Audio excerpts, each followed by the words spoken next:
Hello दोस्तों, कैसे हैं आप लोग। उम्मीद करते हैं सभी अच्छे होंगे। तो आज की क्लास में हम लोग पॉलिटिकल साइंस को डिटेल से पढ़ेंगे। लोग आपके स्क्रीन पर दिख रहा होगा, ये हैंड राइटिंग नोट्स।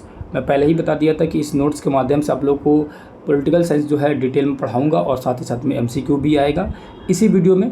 तो लास्ट तक बने रहिएगा। जो नए बच्चे होंगे, लास्ट में मैं लिंक बता दूंगा, टेलीग्राम लिंक भी, व्हाट्सएप ग्रुप भी, वहाँ से आप लोग ज्वाइन करके ये PDF जो है प्राप्त कर सकते हैं।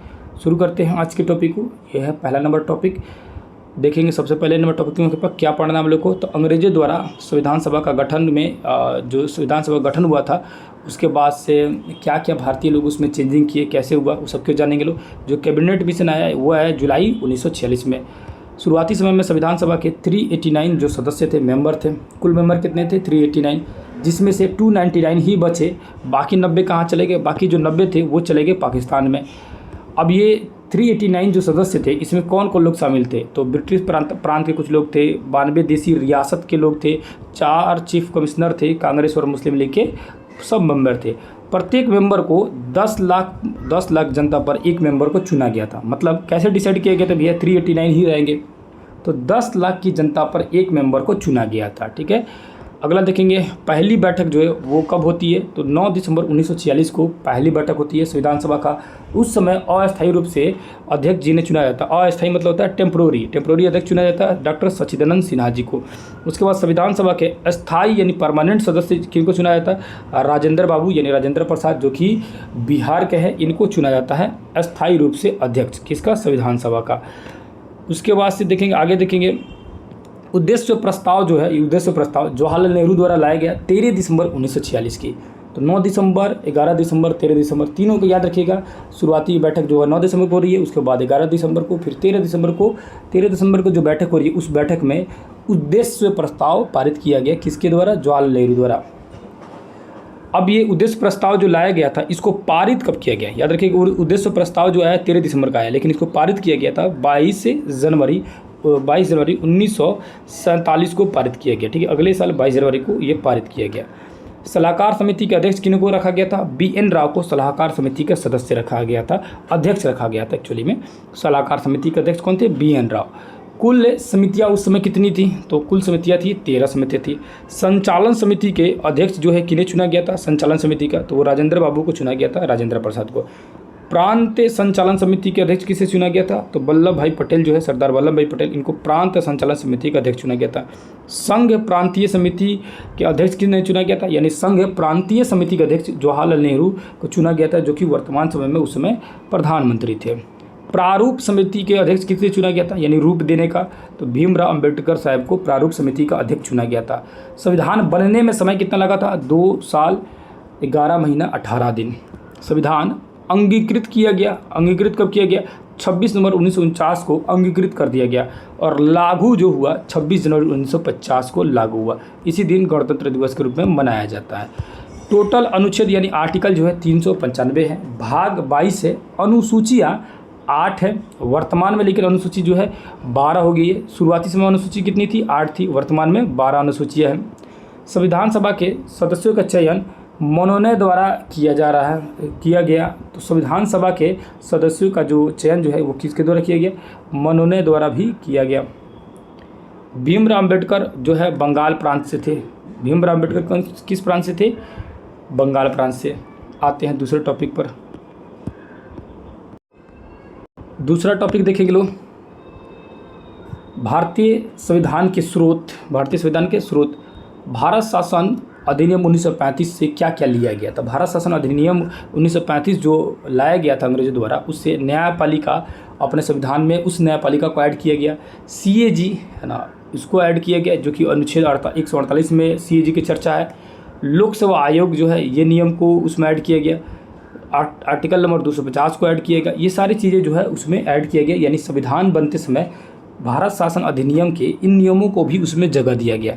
ब्रिटेन से क्या चीज़ें ली गई, यानी ब्रिटेन से कौन सी नियम कानूनों को अपने संविधान में जगह दिया गया? तो पहला था संसदीय शासन व्यवस्था को अपनाया गया। संसदीय विशेषाधिकार को अपनाया गया, जो कि अनुच्छेद 105 में कहता है। विधि का शासन, एकल नागरिकता, मंत्रिमंडल व्यवस्था लागू किया गया। यानी विधि का शासन, एकल नागरिकता, मंत्रिमंडल व्यवस्था ये सब व्यवस्था जो है ब्रिटेन से लिया गया। अब यहाँ पर एकल नागरिकता जो है ना, बहुत बार पूछता है क्वेश्चन कि एकल नागरिकता जो व्यवस्था है भारत में जो है लागू किया गया ना, मतलब किस देश के आधार पर लागू किया गया था? तो ब्रिटेन की एकल नागरिकता के आधार पर। एकल नागरिकता मतलब क्या होता है? आप किसी भी एक देश का ही नागरिक रह सकते हैं भारत के नियम के अनुसार से, यानी या तो भारत के हैं, दुनिया में कहीं भी घूम रहे हैं, हमेशा भारत का ही रहिएगा। लेकिन जैसे ही दूसरे देश का आप नागरिकता ले लेते हैं कि भाई वहाँ भी ले लेते हैं, यहाँ भी ले लेते हैं, तो वहाँ का लेंगे नागरिकता, तो यहाँ का ऑटोमेटिक नागरिकता जो है ख़त्म हो जाएगा। ठीक है, यानी दूसरे देश की नागरिकता लेते ही भारत की नागरिकता आपकी समाप्त कर दी जाएगी। यूएसए से क्या लिया गया है? मूल अधिकार, न्यायिक पूर्वावलोकन, संविधान की सुरक्षा, निर्वाचित राष्ट्रपति, महाभियोग, ये सब चीज़ें जो है यूएसए से लिया गया है। कनाडा से संघात्मक व्यवस्था, शक्तियों का विभाजन, अपशिष्ट शक्तियों के अपशिष्ट शक्तियाँ केंद्र के पास होना, ये सब चीज़ें कनाडा से लिया गया। आयरलैंड से राज्य के नीति निर्देशक तत्व जो है डीपीएसपी जिसे कहा जाता है। दक्षिण अफ्रीका से संविधान संशोधन जो है, ये नियम जो है दक्षिण अफ्रीका के नियम से लिया गया है। ऑस्ट्रेलिया से समवर्ती सूची, संयुक्त अधिवेशन में बैठक राष्ट्रपति द्वारा बुलाया जाता है और अध्यक्षता जो होता है वो लोकसभा के जो स्पीकर होता है वही करता है। तो संयुक्त अधिवेशन की बैठक कौन बुला सकता है? राष्ट्रपति बुला सकता है। जर्मनी से क्या लिया गया? आपातकाल वाली जो घटना है ये जो है जर्मनी से लिया गया। रूस से क्या लिया गया? मौलिक कर्तव्य 42वें संविधान संशोधन 1976 में 51A में इसको शामिल किया गया। अगला आता है टॉपिक, तीसरा नंबर टॉपिक,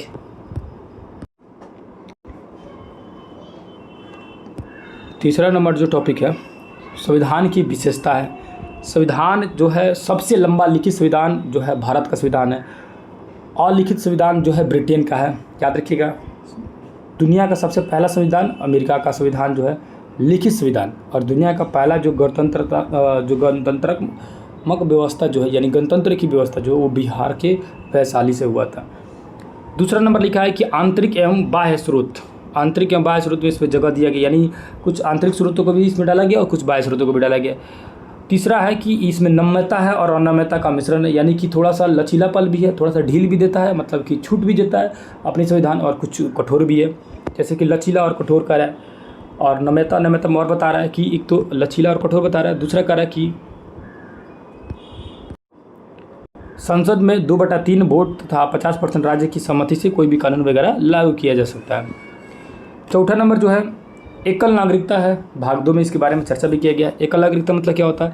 मतलब कि एक ही नागरिकता आप ले सकते हैं, दोहरी नागरिकता नहीं लिया जा सकता कहीं का भी। 5 नंबर है मौलिक अधिकार के बारे में बात किया गया, जो कि आगे पढ़ाऊंगा आपको 12 आर्टिकल नंबर 12 से लेकर 35 तक। उसके बाद आपके 6 नंबर में है राज्य के नीति निर्देशक तत्व यानी डीपीएसपी। 7 नंबर है मौलिक कर्तव्य 42वें संविधान संशोधन 1976 से लेकर जोड़ा गया है। 8 नंबर है सार्वभौमिक मताधिकार है। सार्वभौमिक मताधिकार पहले 21 वर्ष था वोट देने का, अब जो है 21 से 18 वर्ष भी कर दिया गया। 61वें संविधान संशोधन जो हुआ था उसके द्वारा 21 से उम्र जो है घटाकर 18 कर दिया गया। मतलब जो 61वें जो संविधान संशोधन हुआ था उससे पहले 1989 में, उससे पहले जो है 21 वर्ष की उम्र के ही बच्चों को ही वोट देने का अधिकार था, लेकिन अब जो है 21 से कम 18 वर्ष कर दिया गया है। स्वतंत्र एवं निष्पक्ष न्यायपालिका जो जोड़ा गया अपने देश मतलब संविधान में, यह अमेरिका से लिया गया था। कार्यपालिका और विधायिका को सजग बनाया जाता है। न्यायिक सक्रियता, आगे आते लोग। 10 नंबर है संसदीय शासन प्रणाली। ब्रिटेन द्वारा लोकसभा, राज्यसभा और राष्ट्रपति को मिलाकर जो होता है संसदीय शासन प्रणाली, यानी ये संसदीय शासन प्रणाली जो है ये किससे लिया गया? तो ब्रिटेन द्वारा लिया गया है। और संसदीय शासन प्रणाली में कौन कौन अंग होते हैं? तो लोकसभा होता है, राज्यसभा होता है और राष्ट्रपति, ये तीनों मिलकर संसदीय जो शासन प्रणाली चलाते हैं। त्रिस्तरीय इसको शासन व्यवस्था भी कहा जाता है। विश्व में 2 स्तर होता है, केंद्र और राज्य। भारत में 3 स्तर है, केंद्र, राज्य और स्थानीय शासन। 73वें संविधान संशोधन द्वारा नगर पार्षद और पंचायती राज व्यवस्था को संवैधानिक घोषित किया गया। पंथ निरपेक्ष राज्य 42वें संशोधन द्वारा प्रस्ताव में प्रस्तावना में इसको किया गया, यानी पंथ निरपेक्ष जो वर्ड है ये 42वें संविधान संशोधन जब हुआ था तो उस संशोधन में यहाँ पर है जी, पंथ निरपेक्ष जो राज्य है इसको 42वें संविधान संशोधन द्वारा प्रस्तावना में इसको जोड़ा गया है। धर्मनिरपेक्ष भी इसे कहा जाता है। अब चौथा नंबर आएंगे टॉपिक, भारतीय संविधान की अनुसूचियाँ जो है अभी जस्ट पढ़ा है कि शुरुआती समय में 8 अनुसूची थी, लेकिन अभी जो है 12 अनुसूचियाँ हैं। प्रथम अनुसूची क्या कह रहा है? प्रथम अनुसूची कह रहा है कि भैया भारत जो है राज्य और केंद्र शासित प्रदेशों का क्या है, एक ग्रुप है, संघ है। दूसरा क्या कह रहा है कि वेतन भत्ते की बात कर रहा है। तीसरा शपथ ग्रहण की बात। चौथा अनुसूची राज्यसभा की बात कर रहा है, राज्यसभा में सदस्यों की बात कर रहा है जो कि राज्य और केंद्र शासित प्रदेशों के से आते हैं, विधानसभा की सीट से पहुँचते हैं। उसके बाद 5वीं अनुसूची जो है इसमें अनुसूचित जाति और जनजाति की प्रशासन की व्यवस्था की गई है। 6ठी अनुसूची में जो जनजातीय प्रशासन है उसमें कुछ राज्यों को छूट दिए गए, जैसे असम, मेघालय, त्रिपुरा और मिजोरम। यहाँ पर नोट में लिखा गया है कि एक बार क्वेश्चन पूछा हुआ था कि किन 2 अनुसूचियों में जनजातीय प्रशासन का वर्णन है, और ये आईएएस एग्जाम में पूछा हुआ था क्वेश्चन, याद रखिएगा कि किन 2 अनुसूचियों में जनजातीय प्रशासन का वर्णन मिलता है। तो ये 5वीं अनुसूची और 6ठी अनुसूची में जो है क्या मिलता है, प्रशासन का वर्णन मिलता है। 7वीं अनुसूची में सूचियों का वर्णन है, संघ सूची, राज्य सूची और समवर्ती सूची। अब ये क्या है, इसका मतलब होता है ना कि सरकार कुछ अपने कार्य बांट रखे हैं, कुछ कार्य सरकार केंद्र सरकार खुद करती है, उसको संघ सूची कहा जाता है। कुछ कार्य के जो लिस्ट है जो राज्य खुद देखती है तो उसको राज्य सूची कहा जाता है। कुछ दोनों आदमी मिलकर देखते हैं तो उसको समवर्ती सूची कहा जाता है। संघ सूची जो है पहले 97 था, अब 100 हो गया है। राज्य सूची पहले 66 था, अब 61 हो गया है। पहले 47 था, अब 52 हो गया है। आगे चलिए, अब 8वीं अनुसूची को देखेंगे तो ये है भाषा का। 8वीं अनुसूची में भाषा का वर्णन है। प्रारंभ में 14 भाषा थे, लेकिन अभी वर्तमान में कितने भाषा है, 22 भाषा है। यहाँ देखेंगे तो संशोधन कब कब हुआ, कैसे हुआ। पहला जो संशोधन हुआ है 1951 में हुआ, 1951 में हुआ। भूमि सुधार के बारे में जो है संशोधन किया गया था। दूसरा संशोधन जो है 1952 में 52वां संशोधन है 1985 में हुआ था। 52वां संशोधन यानी पहला संशोधन 1951 में और 52वां संशोधन जो है 1985 में हुआ था। दल बदल कानून लाया गया। 73वां संशोधन जो है 1992-93 में हुआ, जो पंचायती व्यवस्था के बारे में बात हुआ। 74वां संशोधन जो है वो हुआ 1992 से 93 के बीच में भी, जिसमें नगर प्रशासन यानी पंचायती राज व्यवस्था और नगर प्रशासन व्यवस्था जो है ये 73वें और 74वें में इसका संशोधन किया गया था। 5वें नंबर टॉपिक के देखेंगे लोग, जवाहरलाल नेहरू जो है 13 दिसंबर 1946 ईस्वी को क्या किए, प्रस्तावना का विचार जो है जो प्रस्तावना या उद्देशिका जो है उसको पारित करते हैं 13 दिसंबर 1946 को। प्रस्तावना का जो विचार कहाँ से लिया गया था, अमेरिका से लिया गया था। प्रस्तावना की जो भाषा थी वो है ऑस्ट्रेलियन भाषा। प्रस्तावना जो आरंभ हुआ था उसमें सबसे पहले कौन सा वर्ड जोड़ा गया था, हम भारत के लोग। संविधान को अंगीकृत या पारित थे 26 नवंबर 1950। अंगीकृत किया गया कब, 26 जनवरी 1950। और लागू कब हुआ, तो 26 जनवरी 1950 को लागू हुआ। देखिए संविधान जो है ना बन के तैयार हो गया था 26 नवंबर 1949 को ही, लेकिन लागू हुआ 1950 में जनवरी में 2 महीने बाद। अब प्रस्तावना में देखेंगे तो क्या क्या बातें लिखी गई, तो प्रस्तावना में देखेंगे तो उसमें संविधान का स्रोत दिया गया, हम भारत के लोग हैं। संविधान की शक्ति के बारे में बताया गया, मतलब शक्ति की एक झलक दिखाता है प्रस्तावना। रूप देखेंगे तो संप्रभु प्रभुत्व संपन्न समाजवादी पंथ निरपेक्ष और लोकतांत्रिक और गणराज्य गणतंत्र, ये संविधान का हमारा रूप है। न्याय में देखेंगे तो न्याय जो है 3 तरह का है, सामाजिक, आर्थिक और राजनीतिक। स्वतंत्रता, समानता और व्यक्ति की गरिमा, राष्ट्र की एकता एवं अखंडता का बंधुत्व है इसमें। आगे आते हैं, गणतंत्र मतलब क्या होता है, एक वैसी व्यवस्था जहां वंशानुगत व्यवस्था ना हो। ठीक है। अब एन ए पालकी वाला जो था उनका कहना था कि प्रस्तावना संविधान का परिचय पत्र है। याद रखिए एन ए पालकी वाला का कहना था क्या कि संविधान प्रस्तावना जो है क्या है, संविधान का परिचय पत्र है। अल्लादी कृष्ण स्वामी अय्यर जो है ये दीर्घकालीन सपनों का विचार है ना, दीर्घकालीन सपनों का कहता है, सपनों का जो है विचार जो है मतलब अल्लादी कृष्ण स्वामी अय्यर जो कह रहे थे कि ये दीर्घकालीन सपनों का विचार है। उनका कहना था कि संविधान का जो प्रस्तावना जब वो देखे तो भीमराव अम्बेडकर साहब बोले कि संविधान की आत्मा है। किसको बोले भैया? तो ये आर्टिकल नंबर 32 को बोले कि संविधान का आत्मा है। संविधान की आत्मा संविधान को ही आत्मा किसने कहा था? तो ये प्रस्तावना को आत्मा बोले थे किसने? ठाकुरदास जो है अय्यर साहब, इन्होंने कहा था कि संविधान खुद एक क्या है? आत्मा है। प्रस्तावना संविधान का क्या है? आत्मा है। देखिए दो तरह से क्वेश्चन पूछता है कि प्रस्तावना को संविधान की आत्मा किसने कहा था? तो ठाकुरदास ने बोला था, भार्गव ने। और क्वेश्चन पूछता है कि आर्टिकल नंबर 32 को संविधान की आत्मा किसने कहा था? तो ये भीमराव अम्बेडकर साहब बोले थे। बेरीबारी संवाद जब हुआ था 1960 में, तो उसमें सर्वोच्च न्यायालय ने इस बात को माना था कि जो प्रस्तावना जो है वो संविधान का अंग नहीं है। लेकिन जब केशवानंद भारती जो केरल विवाद हुआ था उस 1973 में, तब इस केस में वो जो सुप्रीम कोर्ट है ना, इसने माना कि प्रस्तावना जो है संविधान का ही अंग है और उसको बिना मूल ढांचे को छेड़छाड़ किए हुए उसको तंग जो है मतलब उसको जैसे भी परिवर्तन किया जा सकता है, लेकिन मूल ढांचे में कोई भी परिवर्तन नहीं हो सकता, उसको छेड़छाड़ नहीं किया जा सकता है। ठीक है, यानी जो मूल ढांचा है उसको क्या कर सकते हैं? नहीं बदल सकते। बाकी जो है अपना कुछ ऐड कर सकते हैं, कुछ गलत चीज़ें जो उसको हटाया जा सकता है। 42वें संविधान संशोधन 1976 में हुआ। इसमें 3 नया शब्द जोड़ा गया, समाजवादी, पंथनिरपेक्ष और अखंडता। आएंगे 6 नंबर टॉपिक में। इसमें मौलिक अधिकार और मौलिक के जो मूल अधिकार के बारे में बात किया गया। मूल अधिकार को भाग 3 में रखा गया है। ठीक है, भाग 3 में जो है ये मौलिक अधिकार को देखेंगे तो यहाँ लिखा हुआ है कि भाग 3 अनुच्छेद नंबर 12 से 35 तक है। मैग्ना कार्टा भी कहा जाता है इसको मौलिक अधिकार को। मूल रूप से 7 मौलिक अधिकार थे, वर्तमान में 6 मौलिक अधिकार है। संपत्ति का अधिकार को मौलिक अधिकार से हटा दिया गया और 44वें संविधान संशोधन द्वारा 1978 में इसे कानूनी अधिकार 300 के ए में रखा गया है।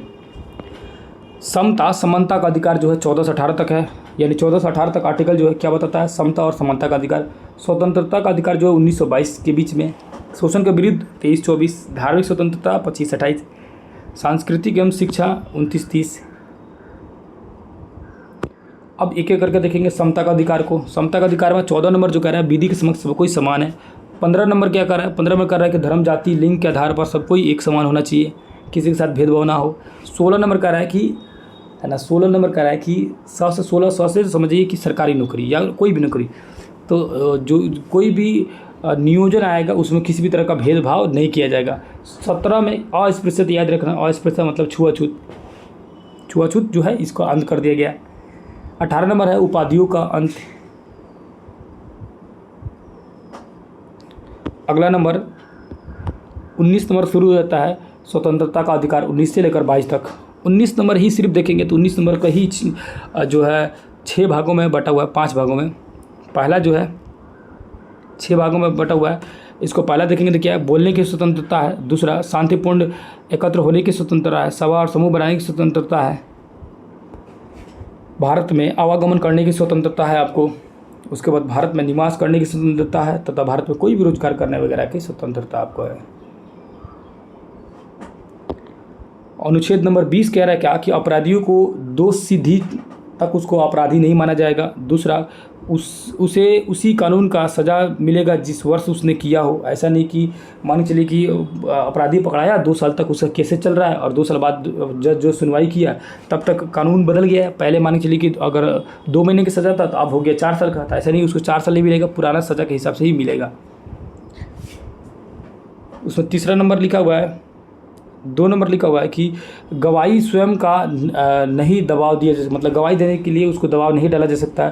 एक अपराधी एक ही बार सज़ा काट कर सकता है, मतलब एक अपराध का एक ही बार सज़ा आपको काटना पड़ेगा। 21 नंबर है प्राण एवं दैहिक स्वतंत्रता। इसमें जीवन के अधिकार की बात किया गया, यानी नहीं आप किसी का प्राण ले सकते हैं, नहीं दे सकते हैं। 26वें संशोधन 2002 में 6 से 14 वर्ष के बच्चों को अनिवार्य रूप से शिक्षा जो है अधिक के मतलब शिक्षा कर दिया गया है अनिवार्य रूप से। 22 नंबर है गिरफ्तारी के से संरक्षण मिलता है। कारण पूछने का अधिकार है आप लोग को। ठीक है। गिरफ्तारी का अधिकार है, मतलब गिरफ्तारी का संरक्षण देता है, अधिकार नहीं, गिरफ्तारी का अधिकार क्या होगा, गिरफ्तारी के विरुद्ध आप लोग को संरक्षण देता है कि कोई भी गिरफ्तार करने आए पुलिस तो पूछ सकते हैं क्यों गिरफ्तार कर रहा है, कारण पूछ सकते हैं। 24 घंटे के अंदर पुलिस जो होगा वो पकड़ के आपको न्यायालय के समक्ष ले जाएगा, नहीं ले जा रहा है तो उस पर कार्रवाई हो सकती है। मनपसंद वकील को आप रख सकते हैं, हायर कर सकते हैं। 23 और 24 जो है ये जो बलाश्रम या बंधुआ मजदूरी जो होता है, यानी मानव व्यापार, बलाश्रम, बंधुआ मजदूरी के बारे में बताता है। 24 नंबर जो है, 24 नंबर में 14 वर्ष से कम उम्र के बच्चों को सो क्या है कि उसको, जो 14 वर्ष से कम उम्र का बच्चा है उसको मतलब किसी काम करने वाली जगह पर नहीं रखना है। 4 नंबर देखेंगे जो कि अनुच्छेद नंबर 25 से 28 दिया है, इसमें धार्मिक स्वतंत्रता दिया है, यानी 25 नंबर कहता है आर्टिकल कि आप किसी भी धर्म को मानिए, कोई दिक्कत नहीं है, प्रचार कीजिए। 26 नंबर करता है कि धार्मिक प्रबंधन वगैरह जो भी करना है कीजिए। 27 नंबर करता है कि धार्मिक संपोषित कीजिए। 28 नंबर है धार्मिक शिक्षा और उपासना में उपस्थित हो सकता है, किसी भी तरह का पूजा पाठ हो रहा हो। 5 नंबर है संस्कृति एवं शिक्षा का अधिकार जो है 29 और 30 नंबर में, जो अल्पसंख्यकों को विशेष अधिकार दिया गया है कि अल्पसंख्यक अगर किसी भी तरह की प्रॉब्लम हो रही है तो अपना खुद का स्कूल खोल सकते हैं अल्पसंख्यक के नाम से। 6 नंबर है संवैधानिक उपचारों का जो अधिकार है, आर्टिकल नंबर 31 जो है संपत्ति के अधिकार को हटाकर 301 के कानून तथा आर्टिकल नंबर 32 में मौलिक अधिकार का संरक्षण प्राप्त है, जिसमें सुप्रीम कोर्ट और हाई कोर्ट में आप अपील कर सकते हैं। यानी कि जो कि भीमराव अम्बेडकर सब आर्टिकल 32 को ही बोले थे कि संविधान का क्या भैया ये आत्मा है। क्यों बोले थे? क्योंकि ये मौलिक अधिकार में किसी भी तरह की अगर समस्या हो रही है तो आप जो है ना, ये सुप्रीम कोर्ट में आर्टिकल नंबर 32 के तहत और हाई कोर्ट में 226 के तहत जो है आप रिट जाहिर कर सकते हैं। रिट होता है 5 प्रकार के। बंदी प्रत्यक्षीकरण, जिसमें 24 घंटा को न्यायालय के समक्ष सामने करना पड़ता है। परमादेश, आप जो है आदेश सरकारी अधिकारियों को कर्तव्यों को पालन करना है। परिषद, ऊपरी न्यायालय, निचली न्यायालय कोर्ट को आदेश, जो कि सुप्रीम कोर्ट और हाई कोर्ट और डिस्ट्रिक्ट कोर्ट तीनों हो जाएगा।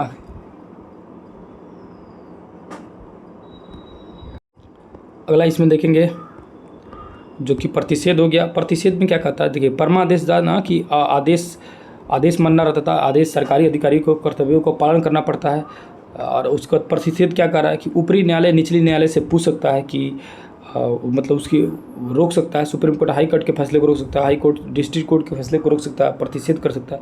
उत्प्रेषण क्या कर रहा है कि मुकदमे मेरे पास भेज दो, यानी उत्प्रेषण मतलब क्या होता है कि वो मांग सकता है ना, किसी भी जो केस होगा उसको वापस अपने पास मांग सकता है। निचली अदालत ऊपरी अदालत वाला जो है, यानी ऊपरी अदालत जो है वो निचली अदालत से कोई भी केस वापस मांग सकता है। अधिकार परीक्षा ले क्या होता है, ये किसी भी सरकारी पद पर स्थित अधिकारी का वेरिफिकेशन करने का अधिकार होता है कोर्ट के पास में, कि आप किस अधिकार से आप काम कर रहे हैं बताइए, जांच कर सकता है। 33 नंबर आर्टिकल का रखा, संसद को अधिकार है कि सेना, सशस्त्र बल और खुफिया विभाग वगैरह का व्यवस्था करता है। ये पार्लियामेंट का मतलब पार्लियामेंट अपने कंट्रोल में रख रहा है सेना को, सशस्त्र बल को, खुफिया विभाग को, यानी CID ED वगैरह को, है ना। 34 नंबर है संसद द्वारा मार्शल लॉ अस्तित्व में मौलिक अधिकार पर रोक लगा सकती है, यानी कि अगर संसद पार्लियामेंट चाहे तो मार्शल लॉ लागू कर देगा तो सारा मौलिक अधिकार जो है खत्म हो जाएगा, बहुत सारे मौलिक अधिकार खत्म हो जाएंगे। 35 नंबर जो है संसद द्वारा मौलिक अधिकारों के विरुद्ध कानून बना सकती है।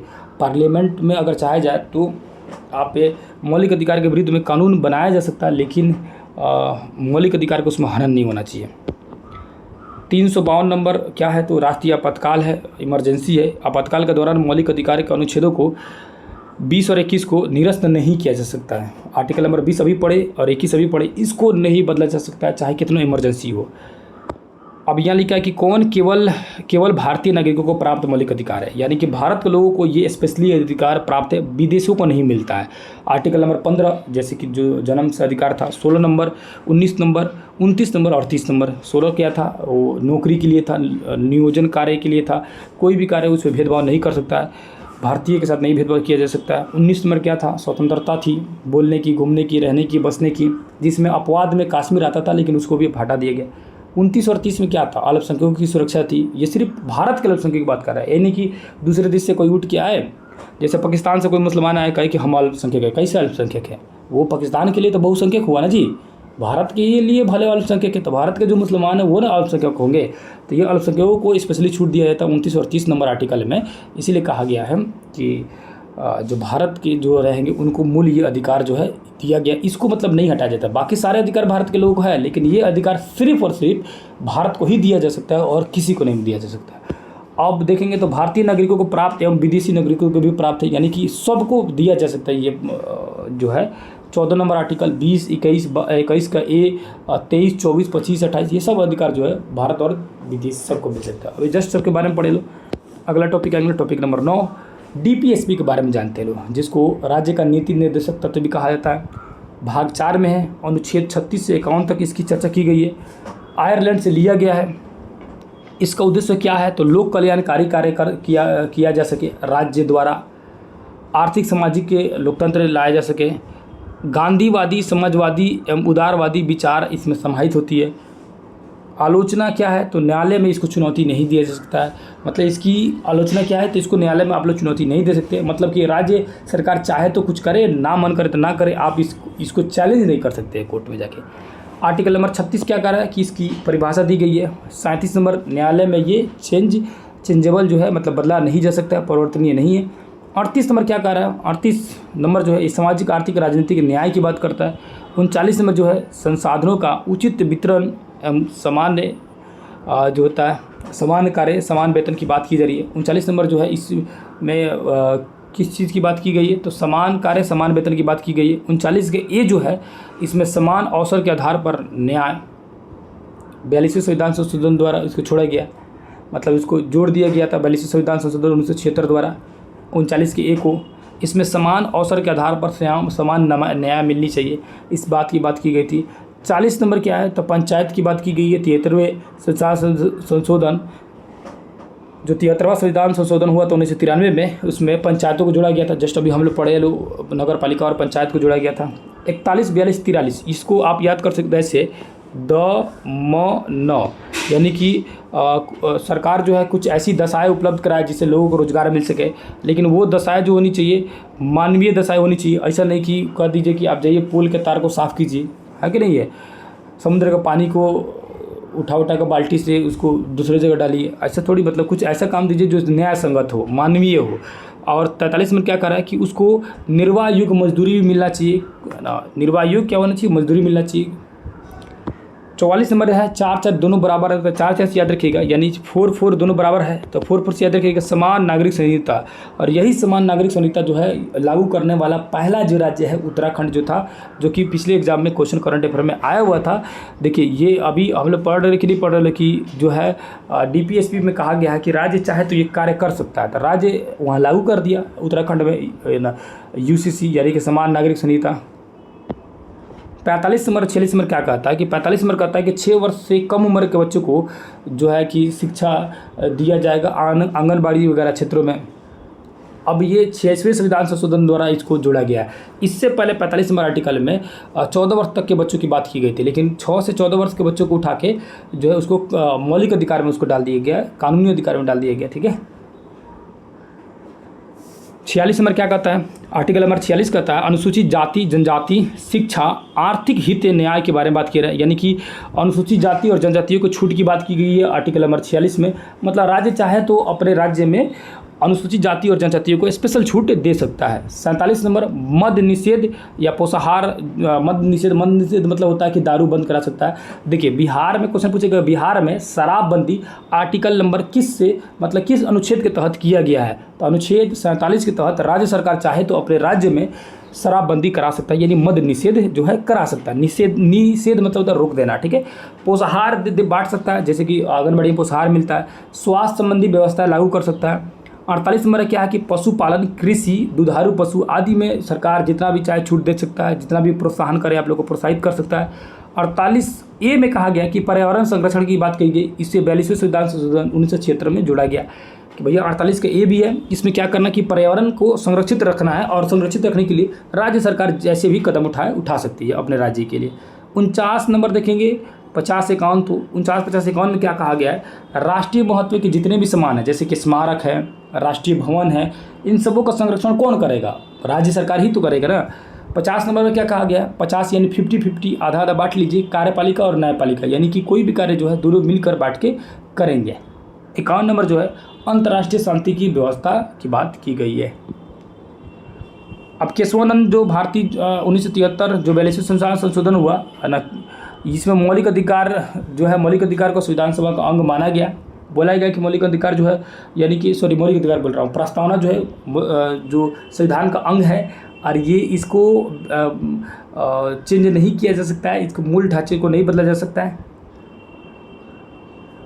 अब इसमें जो कह रहा है कि मौलिक अधिकार डीपीएसपी से बड़ा है। मौलिक अधिकार क्या भैया, डीपीएसपी से बड़ा है। नीति निर्देशक तत्व है मौलिक अधिकार से श्रेष्ठ है। नीति निर्देशक जो तत्व है वो मौलिक अधिकार से क्या है, श्रेष्ठ है। दोनों वर्ड में देखिए नीति निर्देशक तत्व जो है मौलिक अधिकार से श्रेष्ठ है, और मौलिक अधिकार जो है वो क्या है, डीपीएसपी से यानी कि नीति निर्देशक तत्व से बड़ा है। अब यहाँ देखेंगे मिनर्वा मिल वाद विवाद जो 1980 में हुआ था, दोनों में संतुलन बनाए रखने के लिए बात कही गई थी। अब आएंगे यहाँ पर 10 नंबर टॉपिक, जो 10 11 दो टॉपिक जो है आप लोग 9 और 10 दो टॉपिक बचता है। ये है 10 नंबर ना, इस पेज टॉपिक नंबर 10 देखेंगे महत्वपूर्ण अनुच्छेद। महत्वपूर्ण अनुच्छेद में आर्टिकल्स में और बहुत सारे आर्टिकल्स जैसे कि मतलब पूरे 395 में से कुछ आर्टिकल्स देखना जरूरी है जो कि एग्जाम में सीधे सीधे आते हैं। जैसे कि आर्टिकल नंबर 1 से 4 में जो है भाग 1 से 4 में क्या कहा गया है, इसमें राज्यों के बारे में मतलब देश के बारे में बात की गई है। पहला नंबर आर्टिकल कहता है कि भारत राज्यों का संघ है। दूसरा नंबर कहता है क्या कि आर्टिकल नंबर 2 राज्य के निर्माण, स्थापना और बाहर से जुड़ने पर। देखिए अब आर्टिकल नंबर 1 में बताया गया कि भारत जो है राज्यों का संघ है। 2 में कहा गया है कि बाहरी कोई भी क्षेत्र जो होगा उसको अपने राज्य में उसको मिला सकते हैं, ठीक है, बाहर से जुड़ेगा उस क्षेत्र को, उसको अटैच कर सकते हैं, राज्य का नया राज्य का निर्माण कर सकते हैं, उसकी स्थापना कर सकते हैं। 3 नंबर आर्टिकल में कह रहा है कि नाम और क्षेत्र के निर्माण किया जा सकता है, नामकरण किया जा सकता है, बदला जा सकता है। इसको सिंपल तरीके से याद करना होगा तो बता रहा हूँ कैसे याद कीजिएगा। पहला नंबर आर्टिकल याद रखिएगा कि भारत राज्यों का संघ है। आर्टिकल नंबर 2 याद रखिएगा कि बाहर का कोई भी क्षेत्र भारत में मिलेगा तो भारत का हिस्सा बना लिया जाएगा, ठीक है, कब्जा करके जैसे भी हो।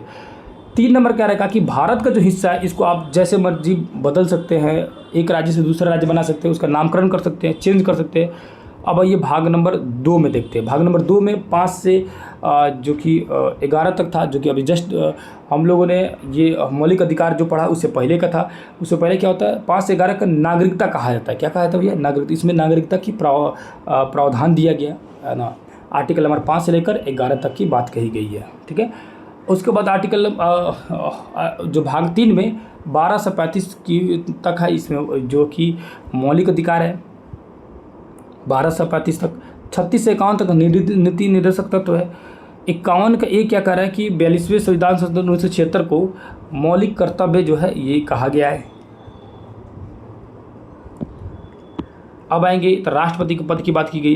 तो राष्ट्रपति का पूरा आर्टिकल याद रखना पड़ेगा, तो पूरी याद करने का एक ट्रिक होता है पकानिको का द्वयोदशम, है ना। अब ये क्या होता है उतना जानने की जरूरत नहीं है, बहुत लंबा हो जाएगा।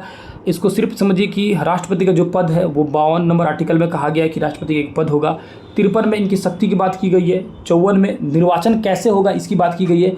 तो निर्वाचन में लोकसभा के सदस्य, राज्यसभा का सदस्य और विधानसभा के सदस्य जो है ये सब भाग लेते हैं राष्ट्रपति के निर्वाचन में। महाभियोग अगर राष्ट्रपति पर लाना हो तो आर्टिकल नंबर 61 के तहत ला सकते हैं। महाभियोग में लोकसभा सदस्य, राज्यसभा सदस्य, विधानसभा, मनोनीत जो बाहर जाते हैं वो 2 एंग्लो इंडियन, ये सब जो है मिलकर महाभियोग जो है राष्ट्रपति पर ला सकते हैं, मतलब इसमें पार्टिसिपेट कर सकते हैं। राष्ट्रपति को क्षमादान याद करने की शक्ति प्रदान है कि वो क्षमा कर सकता है किसी को भी। आर्टिकल नंबर 85 कह रहा है लोकसभा का विघटन कर सकता है। आर्टिकल नंबर 123 यानी 1, 2, 3 कहा और राष्ट्रपति और एक नया कानून लागू कर सकता है, यानी राष्ट्रपति अकेले चाहे तो कानून बना सकता है, इसको अध्यादेश जारी करना भी कहते हैं। 143 ये सुप्रीम कोर्ट से क्या कर सकता है, सलाह मांग सकता है, चाहे तो मन हो तो राष्ट्रपति को।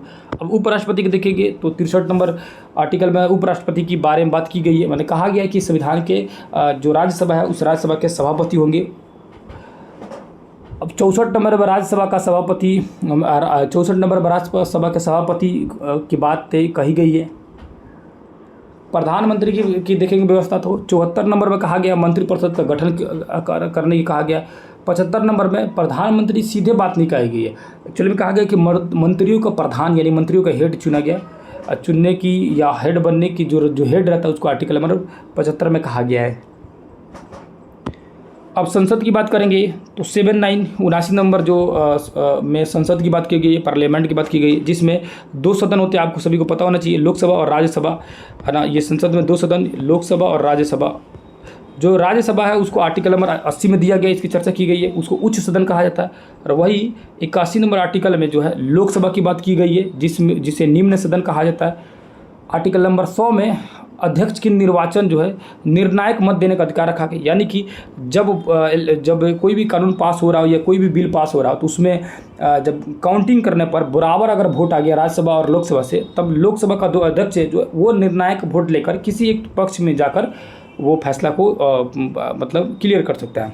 105 नंबर आर्टिकल क्या कहता है, संसदीय विशेषाधिकार मिला है। 105 आर्टिकल में संसद को क्या मिला है, विशेषाधिकार मिला है। 108 नंबर आर्टिकल क्या कहता है कि संयुक्त अधिवेशन बैठाया जा सकता है। संयुक्त मतलब होता है कि राज्यसभा और लोकसभा को एक साथ बैठाया जा सकता है।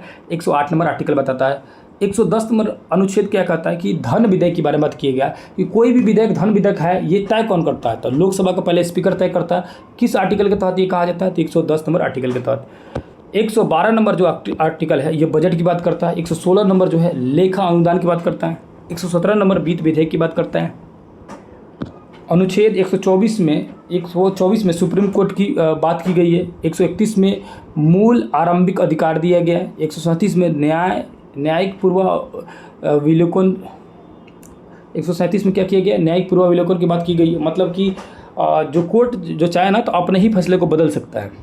143 में सुप्रीम कोर्ट का भी जज पढ़े लो कि सलाह दे सकता है किसको, राष्ट्रपति को, अगर राष्ट्रपति लेना चाहे तो। अब महाधिवक्ता यानी कि CAG के बारे में पढ़ेंगे लोग, तो महाधिवक्ता की बात जो है 76 नंबर आर्टिकल में कहा गया है, जो कि राष्ट्रपति को सलाहकार होता है, सलाह देता है। 148 में CAG राष्ट्रपति द्वारा नियुक्ति घोटालों का उजागर इसी द्वारा होता है। उसके बाद देखेंगे नीचे में राज्यपाल की बात की गई है। 152 नंबर आर्टिकल में राज्यपाल की बात की गई है। 153 में राज्यों के लिए राज्यपाल होंगे, ये बात कहा गया है। 54 में शक्ति के बारे में बात की गई है। 55 में निर्वाचन कैसे होगा राज्यपाल का, तो उसके बारे में बात किया गया कि राष्ट्रपति करेंगे। 161 नंबर में राज्यपाल को भी कुछ हद तक राज्य के अंदर क्षमा करने की जो है उसको पावर है। 163 नंबर में मंत्रिपरिषद की जो है वो बात की गई है, मंत्रिपरिषद का। 164 नंबर मंत्रिपरिषद मुख्यमंत्री की बात की गई है, ठीक है। 165 नंबर में महाधिवक्ता की बात की गई है, महाधिवक्ता। 168 में विधानमंडल की बात की गई। 169 में विधान परिषद की बात की गई। 70 में विधानसभा की रचना और 71 में विधान परिषद की स्थापना है। हाई कोर्ट का देखिए तो 214 आर्टिकल में हाई कोर्ट के बारे में चर्चा की गई है। 214 नंबर पे हाई कोर्ट की बात की गई है। 216 में जो कि हाई कोर्ट की गठन की बात की गई है। 231 नंबर में 2 आर्थिक राज्यों के बीच में एक ही हाई कोर्ट हो सकता है, जो राज्य का मतलब बहुत सारे ऐसे 2 राज्य है जिसका एक ही हाई कोर्ट है। आगे आते लो 249 नंबर में क्या कहा गया है, 249 नंबर में कहा गया है राज्य सूची जो है वो केंद्र द्वारा कानून उस पर बना सकते हैं। 262 नंबर में नदी जल जो विवाद है इसको आर्टिकल नंबर 262 में रखा गया है। 266 में संचित निधि जो है इसके बारे में बात की गई है। 267 में आकस्मिक निधि की बात की गई है। यहाँ तक हो गया हम लोग कंप्लीट। अब MCQ देखेंगे लो, ये जो टॉपिक रहा ये दूसरा टॉपिक है और ये भी पॉलिटिकल है, इसको कल देखा जाएगा। अभी आते लो MCQ देख लेते लो, ठीक है। अब यहाँ शुरू करते हैं पहला नंबर क्वेश्चन से, जो कि MCQ है। इसको देखेंगे लो, लगभग 200 प्लस MCQ को देखा जाएगा। संविधान के निर्माण में कितना समय लगा, तो 2 वर्ष 11 महीने 18 दिन। अभी जस्ट पढ़े दो कहाँ है, 2 वर्ष 11 महीने 18 दिन। दूसरा नंबर क्वेश्चन देखेंगे तो लिखा हुआ है भारतीय संविधान का जनक किसे कहा जाता है, तो भारतीय संविधान का जनक जो है किसे कहेंगे, भीमराव अम्बेडकर साहब को कहा जाता है। अगला क्वेश्चन है लोकतंत्र की स्थापना कब हुई, तो लोकतंत्र की देखेंगे स्थापना जो 1949 में जो है 26 नवंबर 1949 को लोकतंत्र या गणतंत्र की स्थापना हो गई। भारतीय संविधान कब बनकर तैयार हुआ? तो संविधान जो है ये बनकर अगर तैयार हुआ संविधान, तो कहा जा सकता है कि ये 26 नवंबर 1949 को बनकर तैयार हुआ था।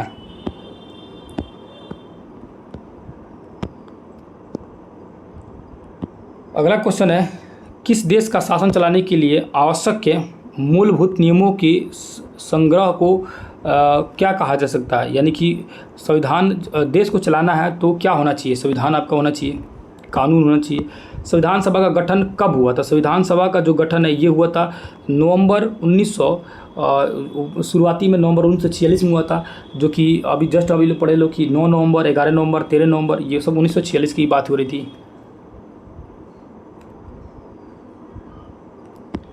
अगला 26 नवंबर 1949 को संविधान पर अंकित रूप में कितने सदस्यों ने हस्ताक्षर किया था? तो शुरुआती समय में जो हस्ताक्षर हुआ था वो 289 लोगों ने हस्ताक्षर किया था, जो कि 26 नवंबर 1949 को हुआ था। तो याद रखिएगा 289 होगा, ये ऑप्शन नंबर बी कर लीजिएगा, ठीक है।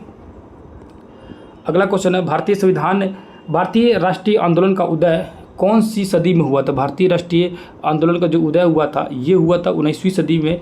भारतीय राष्ट्रीय आंदोलन का उदय हुआ था। भारतीय राष्ट्रीय आंदोलन का उदय जो हुआ था ना 19वीं सदी में, देखा जाए तो 19वीं सदी में 1800 से भारतीय राष्ट्रीय आंदोलन 1800 से नहीं शुरू हुआ था। भारतीय राष्ट्रीय आंदोलन जो है वो 20वीं सदी हो जाएगा, क्योंकि 20वीं सदी का मतलब होता है कि 1901 से लेकर 1900 में मतलब 1999 तक का था। ये 20वीं सदी होना चाहिए, 19वीं सदी नहीं होना चाहिए। भारतीय राष्ट्रीय आंदोलन, इसको भी कीजिएगा, सी कीजिएगा, सॉरी, ठीक है। 19वीं सदी का मतलब होता है कि देखिए जिस सदी की बात कहेगा ना वो उससे पीछे वाला होता है। 19वीं सदी का मतलब होता है कि 1801 से लेकर 1899 तक। तो इसमें जो भारतीय राष्ट्रीय आंदोलन की घटना जो है सिर्फ एक जो है 1857 की घटना है। लेकिन अगर वही 20वीं सदी का रहा था, 20वीं सदी का मतलब होता है कि 1901 से लेकर 1999 की बात की जा रही है। तो इसके बीच में तो भारतीय राष्ट्रीय आंदोलन की घटना ही हुई थी, तो ये 20वीं सदी होनी चाहिए, ठीक है। ऑप्शन नंबर अगला देखेंगे, क्वेश्चन नंबर, भारत गणतंत्र कब बना? तो ये गणतंत्र जो बना था 26 जनवरी 1950 को बना था। अगला क्वेश्चन है, किसी भी धर्म को राजकीय धर्म के रूप में बढ़ावा न देना क्या कहलाता है? मतलब किसी भी धर्म को बढ़ावा नहीं देना है। तो भारत जो है धर्म निरपेक्षता है, पंथ निरपेक्ष है। अगला क्वेश्चन, निम्नलिखित पर विचार कीजिए। क्या विचार करना भैया? तो पहला लिखा है कि संविधान में राज्य शब्द का संदर्भ राज्य सरकार से नहीं होता है। राज्य शब्द का संदर्भ जो है राज्य सरकार से नहीं होता है। इसमें से कह रहा है कौन सा कथन जो है सही है? तो राज्यों का संघ मतलब राज्य शब्द का जो अर्थ होता है वो राज्य सरकार से नहीं होता है, मतलब राज्य सरकार से की बात ही जो है नहीं होती है, ये बिल्कुल सही है पहला। उसके बाद दूसरा कथन देखेंगे, संविधान के अनुसार राज्य एक ऐसी राजनीतिक संस्था होती है जो कि निश्चित भूभाग में रहने वाले संप्रभु लोगों का प्रतिनिधित्व जो है करती है। तो ये भी सही है, दोनों कथन ही सही है। तो कथन 1 और 2 दोनों ही सही हो जाएगा। भारतीय संविधान कब लागू हुआ? तो ये तो लागू हुआ 26 जनवरी 1950 को लागू हुआ, ठीक है। भारतीय संविधान प्रारूप समिति के अध्यक्ष कौन थे? तो प्रारूप यानी रूप देने वाले तो डॉक्टर भीमराव अम्बेडकर, अभी जस्ट पढ़े लोग। भारतीय संविधान का निर्माण करने वाला सभा का गठन कब हुआ था? भारतीय संविधान का निर्माण करने वाला सभा का गठन कब हुआ था? तो ये जो संविधान का निर्माण हुआ था ये 1946 में ही इसका गठन कर दिया गया था। राष्ट्रीय सीमाओं के आर पार अवैध रूप से गैर कानूनी खरीदी बिक्री के व्यापार को क्या कहा जाता है? यानी गैर कानूनी रूप से खरीद बिक्री कर रहे हैं, लोगों को खरीद बिक्री कर रहे हैं, तो वो मानव व्यापार कहा जाता है। अगला क्वेश्चन, संविधान की आवश्यकता किस लिए है? तो संविधान की आवश्यकता जो है वो किस लिए होगा? तो सरकार का निर्माण करने के लिए, समाज के लोगों के लिए, सभी के लिए हो जाएगा, उपयुक्त में से सभी हो जाएगा। संविधान के अनुसार सरकार के अंगों में शामिल है। तो संविधान के अनुसार सब कौन कौन सा अंग जो है ये शामिल है? तो याद रखिएगा, इसमें देखेंगे कौन कौन अंग शामिल है। तो इसमें हो जाएगा कार्यपालिका, विधायिका, न्यायपालिका, नगर पालिका नहीं है, ये तीनों हो जाएगा। यानी कि ऑप्शन नंबर 1, 2, 3 किस में दिया है? ऑप्शन नंबर 1, 2 केवल 1, 2, 3, ठीक है, ये हो जाएगा ऑप्शन नंबर बी।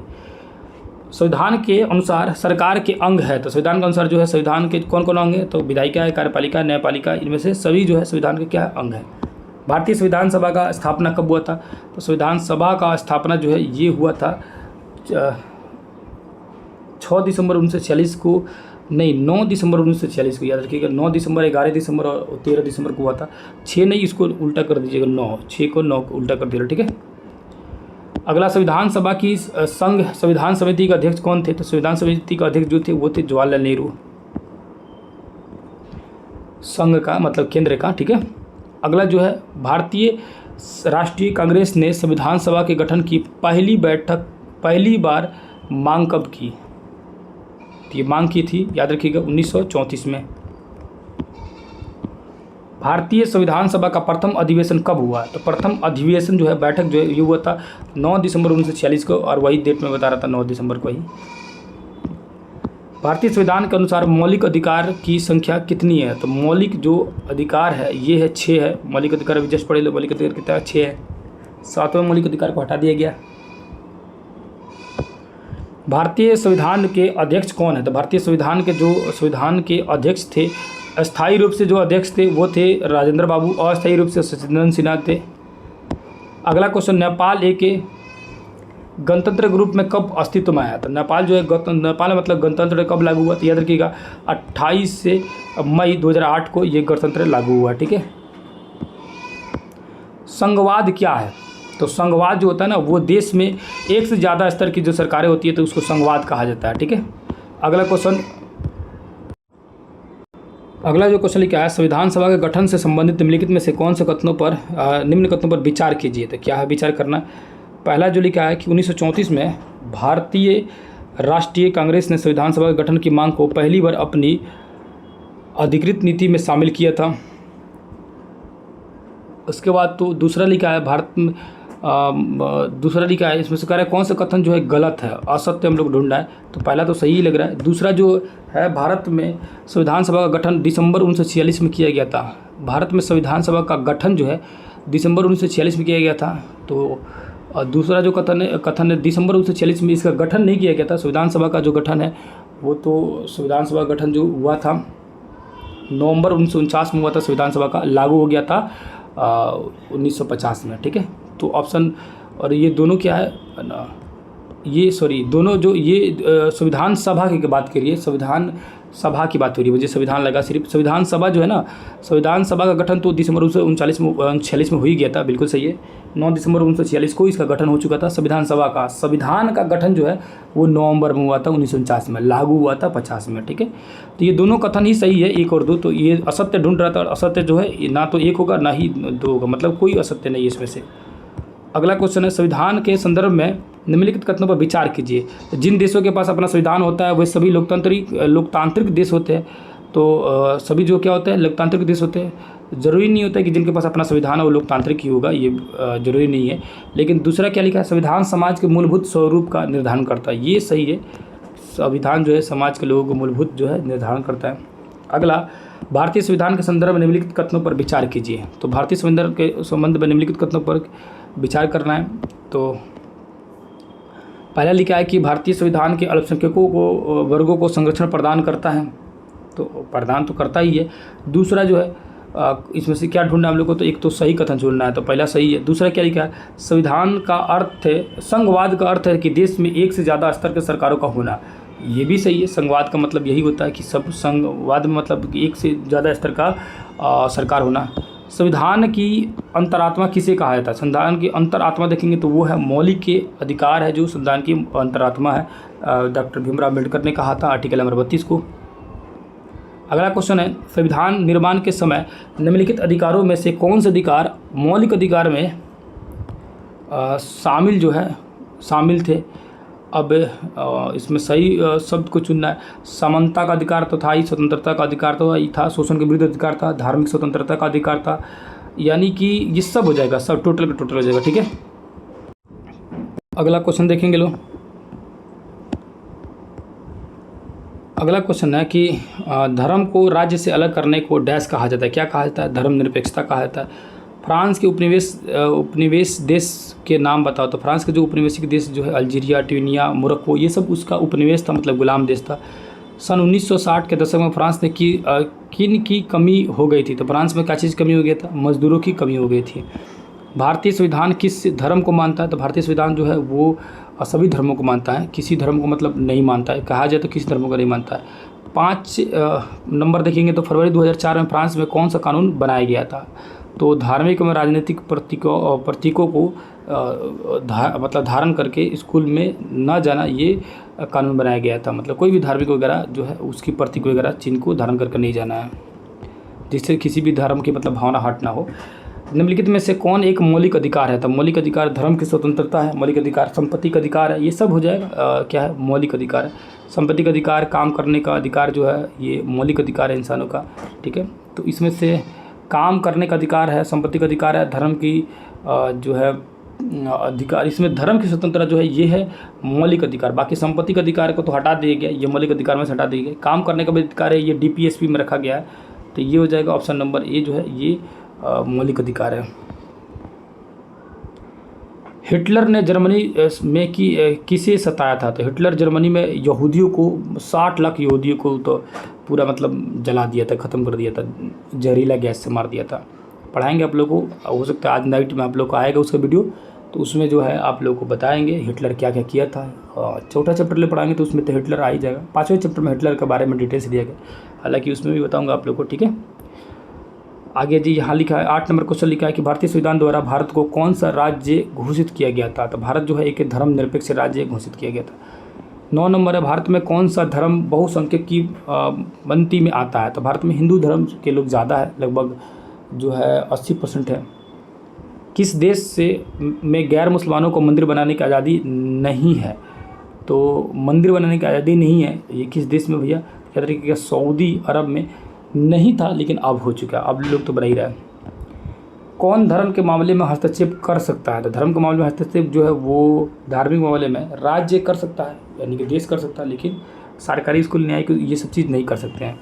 हमारे राष्ट्रीय पर्व कौन सा है? तो राष्ट्रीय पर्व जो है हम लोग का ये 26 जनवरी, 15 अगस्त, 2 अक्टूबर, ये सब है राष्ट्रीय पर्व। कौन सा देश धर्मनिरपेक्ष देश है? तो कौन सा देश हो जाएगा धर्मनिरपेक्ष? धर्मनिरपेक्ष इसमें से देखेंगे तो भारत अपना धर्मनिरपेक्ष है। भारत सरकार धार्मिक मामले में हस्तक्षेप कर सकती है, धार्मिक मामले में हस्तक्षेप कर सकती है, जबकि जो कि कोई भी ऐसा मामला जो लोगों को अगर प्रॉब्लम दे रहा है तो उसमें हस्तक्षेप कर सकती है, चाहे वो धार्मिक हो या किसी तरह का मामला हो। संविधान द्वारा दिए गए अधिकारों को क्या कहा जाता है? तो संविधान द्वारा जो अधिकार दिया गया है उससे मौलिक अधिकार कहा जाता है, जो आपको अधिकार मिला है, मतलब व्यक्ति को मिला है तो उसको मौलिक अधिकार कहेंगे। 16 नंबर है भारत के सभी नागरिकों को डैश द्वारा अपने धर्म का पालन करने की अनुमति है, तो ये भारतीय संविधान देता है सब किसी को अनुमति। 17 नंबर है फरवरी 2004 में फ्रांस में किस प्रकार का कानून बनाया गया था? तो किस प्रकार कानून बनाया गया था? कोई भी विद्यार्थी जो है इस्लामी बुर्खा डालकर स्कूल नहीं जाएगा, ये 2004 में ही कानून बना था, है ना। यहूदी टोपी नहीं डालेगा, धार्मिक प्रतीकों को धारण नहीं करेगा, ये सभी जो है लागू था। इससे मतलब भेदभाव वाला नियम कानून बन रहा था, इसीलिए। 18 नंबर है डैश में कई ऊंची जातियां हैं जो निचली जातियों के साथ भेदभाव करती है। तो हिंदू धर्म की बहुत सारी ऊंची जातियां हैं, शुरू से आप लोग जानते हैं, लोग बड़े जाति के लोग हिंदू में धर्म में छोटे जातियों को दबा कर रखे। भारतीय संविधान में किस से पर पाबंदी लगाई है? तो भारतीय संविधान जो है ये छुआछूत पर पाबंदी लगाया है। भारतीय संविधान धार्मिक अल्पसंख्यकों को अपने डैश स्थापित करने की अनुमति देता है, तो शिक्षण संस्थान स्थापित कर सकते हैं। अगर आपको लग रहा है कि दूसरे स्कूलों में पढ़ने पर हमारे साथ भेदभाव किया जा रहा है, तो एक तो कार्रवाई की जा सकती है उसके साथ, और उसके साथ आप चाहें तो अपनी खुद की संस्था बना सकते हैं एक अल्पसंख्यक के लिए अलग, ठीक है। वफादारी की शपथ कहाँ ली जाती है? तो वफादारी की जो शपथ है वो इटली में ली जाती है। वफादारी का शपथ संयुक्त राज्य अमेरिका में वफादारी का शपथ लिया जाता है। धार्मिक त्यौहार कहाँ नहीं मनाए जाते हैं? तो धार्मिक त्यौहार जो है वो स्कूलों में नहीं मनाए जाते हैं।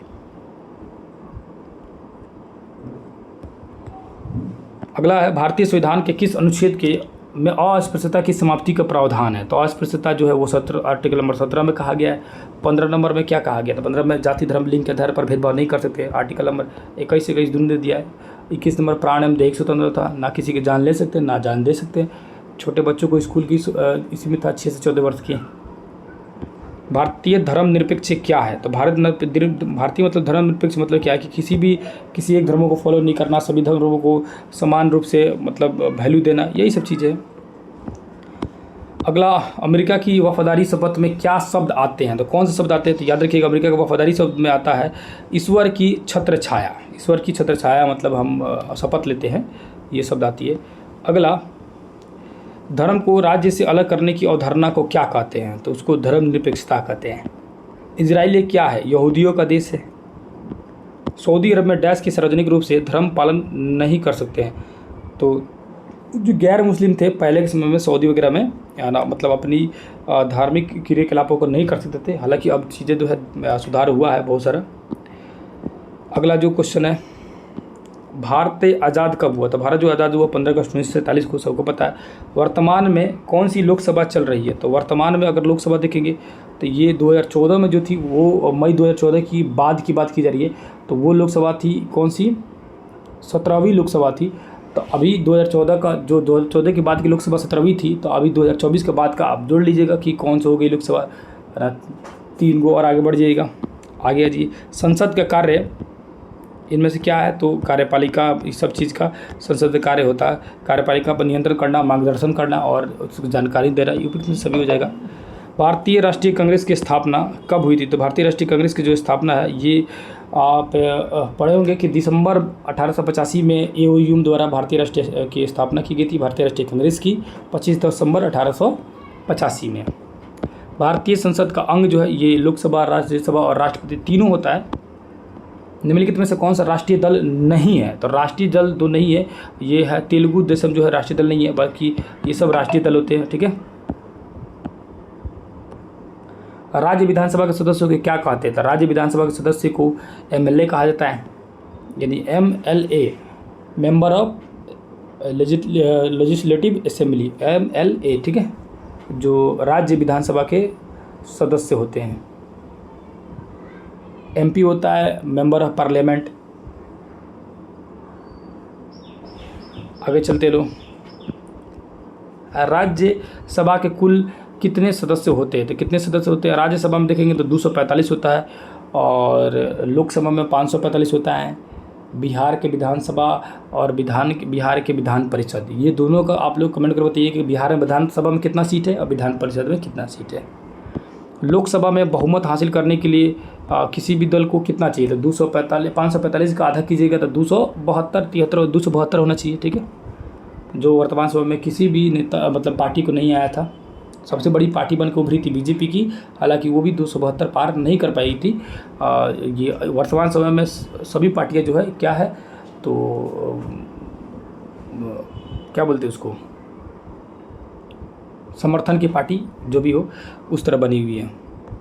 अगला जो है, भारतीय संसद कहाँ स्थित है? भारतीय संसद जो है दिल्ली में है, लुटियंस दिल्ली में, याद रखिएगा। कभी कभार पूछ देता था लुटियंस, क्योंकि एडविन लुटियंस द्वारा बनाया गया था वो क्षेत्र है।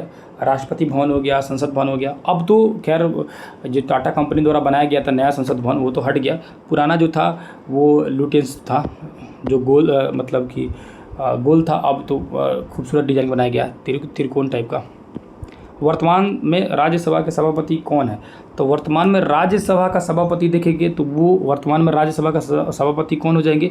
तो वेंकैया नायडू वर्तमान समय में नहीं है, याद रखिएगा। वर्तमान का जो सभापति होंगे इसको आप सभी कमेंट कर बताइएगा कि वर्तमान में राज्यसभा का सभापति कौन है, जो कि उपराष्ट्रपति होंगे।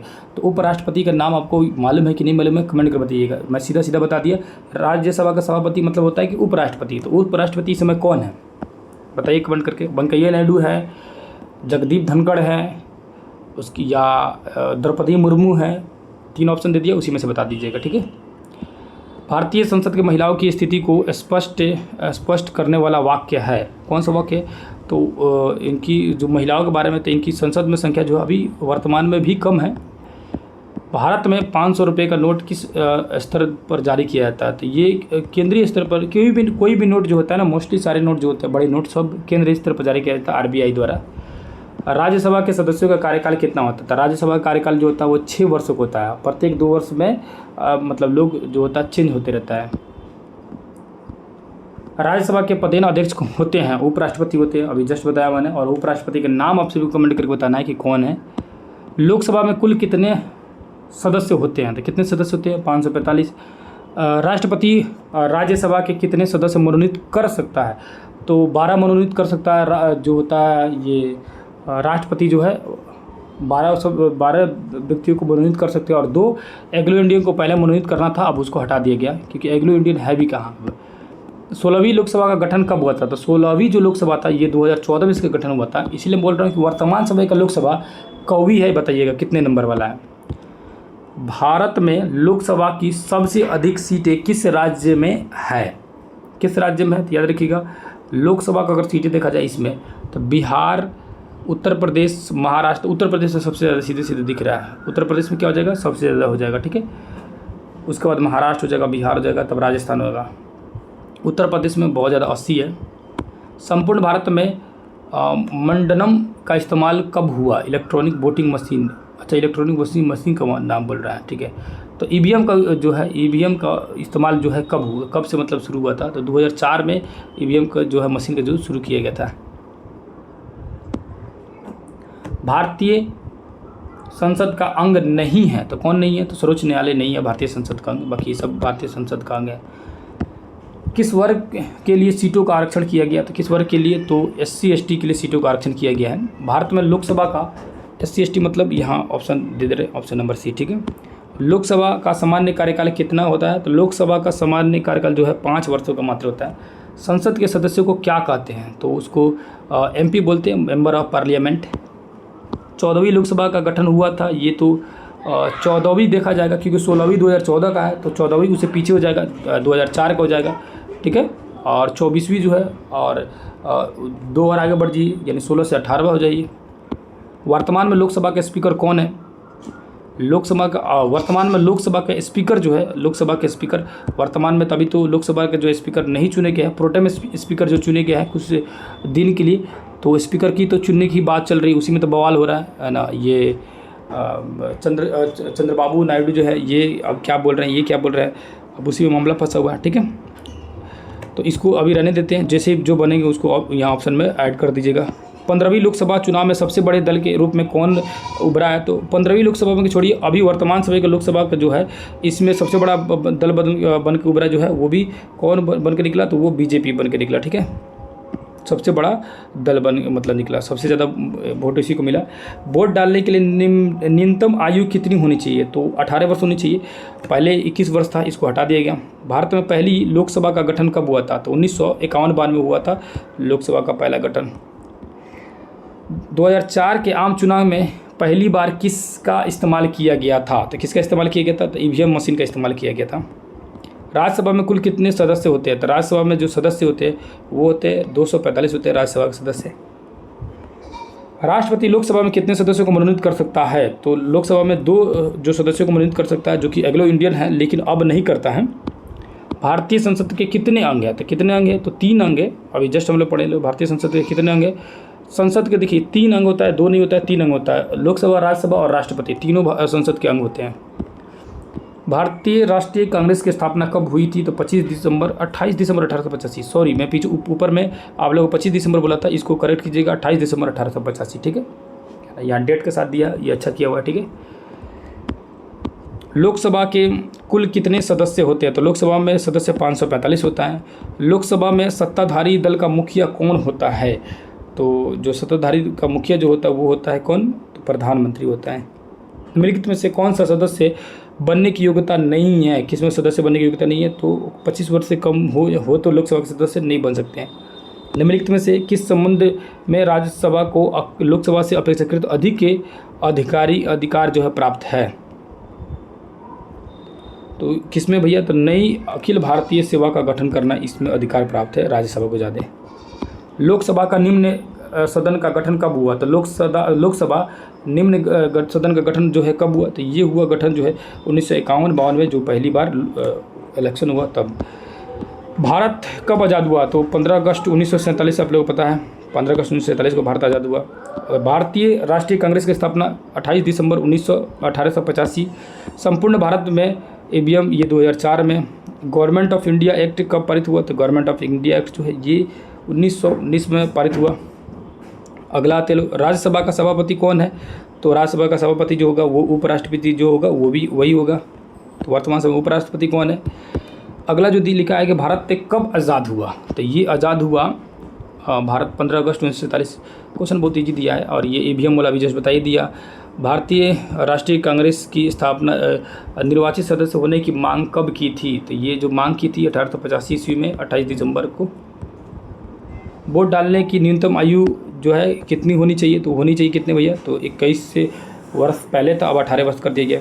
राज्यसभा के सदस्यों के लिए न्यूनतम आयु कितनी होनी चाहिए? तो राज्यसभा में याद रखिएगा 30 वर्ष होना चाहिए, लोकसभा के लिए 25 वर्ष चलेगा। 2004 में आम चुनाव में पहली बार किसका इस्तेमाल हुआ था? तो ईवीएम मशीन का हुआ था।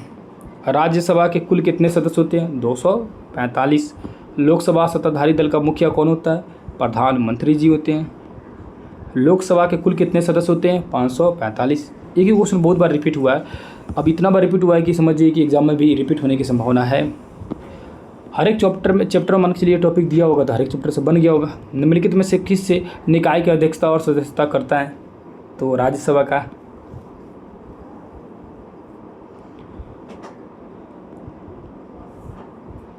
निम्नलिखित में से लोकसभा का सदस्य बनने की योग्यता नहीं है? तो योग्यता जो है 25 वर्ष से कम उम्र का होगा तो लोकसभा के सदस्य नहीं बन सकते। लोकसभा निम्न सदन का गठन कब हुआ था? 1951 में। गवर्नमेंट ऑफ एक्ट इंडिया जो मतलब ये इंडियन एक्ट कब पारित हुआ? तो ये 1909 में नहीं, गवर्नमेंट ऑफ इंडिया एक्ट 1909 में या 1919 में, अभी जस्ट इसको देख लो, इसको देख लीजिएगा थोड़ा। 1909 गवर्नमेंट ऑफ इंडिया जो है 1919 में शायद पारित हुआ, गवर्नमेंट ऑफ एक्ट इंडिया। इसको करेक्ट कीजिएगा कि 1909 या 1919 होगा, इसको देख के आप लोग थोड़ा सा कमेंट कर दीजिएगा, ठीक है, ताकि सबको पता भी चल जाए। अगला है राज्यसभा के सदस्यों के लिए न्यूनतम आयु कितनी होती है? तो राज्यसभा के लिए तो 30 वर्ष होती है, लोकसभा के लिए 25 वर्ष। निम्नलिखित में से कौन किस निकाय की अध्यक्षता जो है गैर सदस्य करता है? तो राज्यसभा जो करता है गैर अध्यक्षता। निम्नलिखित में से किसके संबंध में राज्यसभा को लोकसभा के अपेक्षाकृत अधिक जो है अधिकार जो प्राप्त है, मतलब अधिक अधिकार प्राप्त है? ये अखिल भारतीय सभा का गठन करने पर। भारतीय संसद के कितने अंग हैं? तो 3 अंग है। यहाँ बार बार 2 दे रहा है भारतीय संसद का, इसको भी थोड़ा सा ज़रा सा देखिएगा कि अंग जो होता है भारतीय संसद के 3 अंग शायद हमारे हिसाब से तो होना चाहिए। राष्ट्रपति, ये लोकसभा, राज्यसभा और राष्ट्रपति तीनों अंग होना चाहिए। 2 अंग क्यों दे रहा है इसको थोड़ा करेक्ट कीजिएगा, है ना। ये नंबर आंसर होना चाहिए था।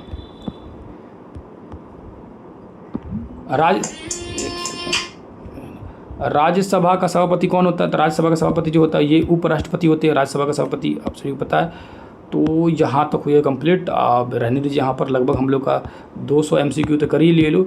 उम्मीद कर रहा है कि आप लोगों को क्लास भी बेहतर लगा होगा। अब जो है हम लोग के दूसरे पार्ट में जो 10 पेज और बच गया है, जो थ्योरी का और MCQ का टोटल MCQ टोटल करने के लो, इस तरह जो है हम लोग का पॉलिटिकल साइंस का MCQ कंप्लीट हो जाएगा। उम्मीद कर रहा हूँ कि वीडियो आप लोग को बेहतर लग रहा होगा। और नाइट में वर्ल्ड हिस्ट्री के लिए तैयार रहिएगा, जिनका भी वर्ल्ड हिस्ट्री है। और में भी हो सकता है कल से हम लोग बिहार का अभी कुछ पार्ट जो छूटा है उसको कंप्लीट करेंगे लोग, साइंस भी लेके आएंगे लोग। सारी चीज़ें धीरे धीरे जो है बढ़ाते जाऊँगा, दिन पर दिन उसका टॉपिक बढ़ते जाएगा और आप लोग का टास्क भी बढ़ते जाएगा। ज्योग्राफी का भी शुरू कर दूँगा कल से। उम्मीद कर रहा हूँ कि जल्द कल से जो ज्योग्राफी भी शुरू हो जाए। बहुत जल्दी हम लोग 10 से मैक्सिमम 10 दिन में पूरी कंप्लीट मैं कर दूंगा, मैक्सिमम 10 दिन में, ठीक है। आज 24 है, 4 जुलाई तक मुझे उम्मीद है कि सारी चीज़ मैं आप लोग को पढ़ा दूँ। तो यह वीडियो की एंड किया जाएगा, फिर किसी दूसरे क्लास में मिलेंगे। तब तक के लिए धन्यवाद। नमस्कार, अस्सलाम वालेकुम, जय हिंद, जय भारत।